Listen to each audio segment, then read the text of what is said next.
تہجد کا وقت عشاء کے بعد سے طلوع فجر تک، عشاء کے بعد سے طلوع فجر تک نبی صلی اللہ علیہ وسلم نے فرمایا اللہ نے تمہیں مزید ایک نماز عطا کی ہے جو کہ وتر یعنی تہجد ہے، اسے نماز عشاء اور نماز فجر کے درمیانی وقفے میں پڑھ لیا کرو.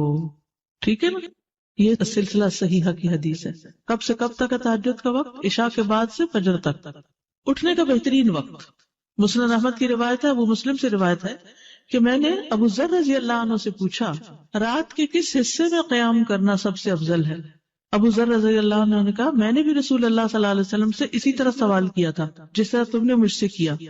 آپ نے فرمایا رات کے پچھلے پہر، یہ رات کے پچھلے پہر یا نصف رات میں، لیکن ایسا کرنے والے بہت تھوڑے ہیں. یعنی مشکل ہے نا آدھی رات کو اٹھنا.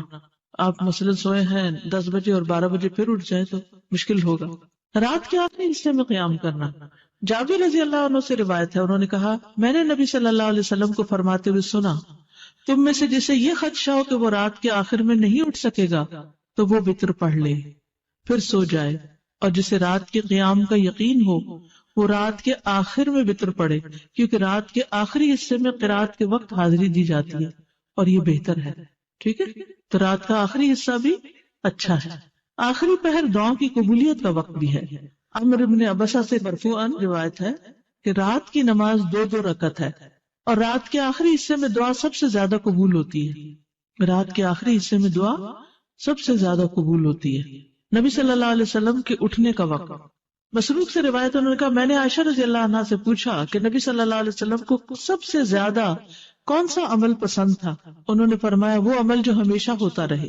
میں نے کہا آپ رات کو کب اٹھتے تھے؟ انہوں نے فرمایا جب مرغ کی آواز سنتے تو اٹھ جاتے. اب دیکھیے اس کو گھڑیاں نہیں تھی لیکن اللہ نے نیچرلی یعنی کہ ایک وقت تہجد کا جو تھا اس میں مرغ اذان دیتا ہے تو وہ بھی ایک الارم کی طرح ہے. آپ کو پتہ ہے کراچی کا تو کچھ نہ پوچھے، اس لیے کہ فرسٹ ٹائم کراچی میں میرے ساتھ یہ ایکسپیرینس ہوا کہ رات کے وقت کبھی بول رہے، رات کے وقت کبھی بول رہے تھے. یہ فرسٹ ٹائم میں نے دیکھا تو میں نے کہا یہ کیا ہوا ہے؟ یعنی میں پریشان ہو گئی جب شروع میں گئی وہاں یہ کیا ہو رہا ہے.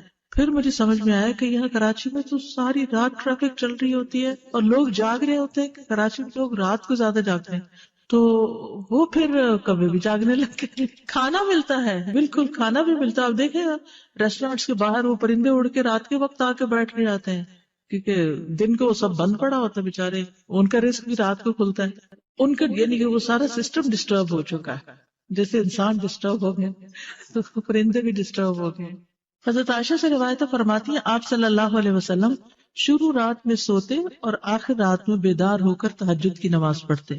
نبی صلی اللہ علیہ وسلم کا نصف رات کو اٹھنا، آدھی رات کو، یہ وہ حضرت ابن عباس والی روایت ہے جس میں ابن عباس آپ صلی اللہ علیہ وسلم کے گھر میں آ کر رکے تھے اور پھر جب آدھی رات گزر گئی تو آپ بیدار ہو کر تہجد پڑھنے لگے. نبی صلی اللہ علیہ وسلم کا سحری سے قبل نماز سے فارغ ہونا.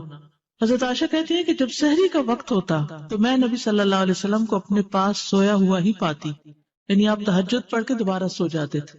حضرت عائشہ سے روایت بیان کرتی ہیں کہ بلا شبہ اللہ عز و جل رسول اللہ صلی اللہ علیہ وسلم کو رات میں جگا دیتے، چنانچہ صبح نہ ہو پاتی کہ آپ اپنے معمول کی عبادت سے فارغ ہو چکے ہوتے.